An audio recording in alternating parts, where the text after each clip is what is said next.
ওকে, আজকে আমরা হচ্ছে কিছু ওয়ার্ড দিয়ে বাক্য তৈরি করব। তার মধ্যে হচ্ছে কিছু ওয়ার্ড আমরা লিখেছি অলরেডি। সেটা হচ্ছে ওয়ান্ট, একটা হচ্ছে সলভ, একটা হচ্ছে কন্ট্রোল। তো আমরা প্রথমে হচ্ছে ওয়ান্ট দ্বারা বাক্য গঠন করব। তো আমি বাংলা বলবো, তোমরা হচ্ছে ইংলিশে বলবে। ওকে, তাহলে আমি একটি মোবাইল চাই, আমি একটি বই চাই, আমি একটি কলম চাই, আমি একটা বাড়ি চাই, আমি একটা গাড়ি চাই, আমি একটা ঘড়ি চাই, আমি একটি ইংলিশ বই চাই, আমি একটা ব্যাগ চাই, আমি একটা নতুন গাড়ি চাই, আমি টাকা চাই, আমি একটা ভালো বন্ধু চাই, I want a good friend. হ্যাঁ, আমি বলছি আমি একটা ভালো বন্ধু চাই, তাহলে I want a good friend. আর আমি বন্ধু চাই, I want a friend. Okay, তাহলে আমি একটা ভালো বন্ধু চাই, আচ্ছা আমি একটা ভালো টিচার চাই। হ্যাঁ, এবার হচ্ছে এই পর্যায়ে হচ্ছে আমরা সলভ দ্বারা বাক্য গঠন করব। কি দ্বারা? সলভ মানে কি? সমাধান করা। তাহলে আমরা সমাধান করতে চাই,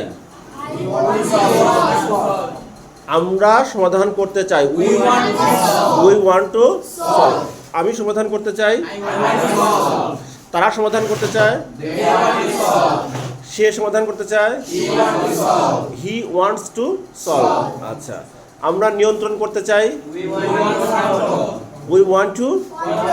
তারা নিয়ন্ত্রণ করতে চায়, আমি নিয়ন্ত্রণ করতে চাই, তুমি নিয়ন্ত্রণ করতে চাও।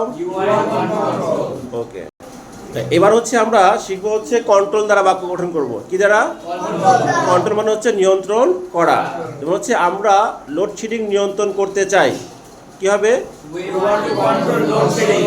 Want to control load shedding. আমরা পরিবেশ দূষণ নিয়ন্ত্রণ করতে চাই, আমরা শব্দ দূষণ নিয়ন্ত্রণ করতে চাই, উই ওয়ান্ট টু কন্ট্রোল। হ্যাঁ, আমরা দুর্নীতি নিয়ন্ত্রণ করতে চাই, করাপশন। করাপশন মানে কি? করাপশন মানে কি? করাপশন মানে কি? তাহলে আমরা দুর্নীতি নিয়ন্ত্রণ করতে চাই, তাহলে কি হবে? We want to control corruption. বলো, উই ওয়ান্ট টু করাপশন। তারপর হচ্ছে আমরা শব্দ দূষণ নিয়ন্ত্রণ করতে চাই, আমরা বায়ু দূষণ নিয়ন্ত্রণ করতে চাই, এয়ার পলিউশন। কি হবে? Air pollution.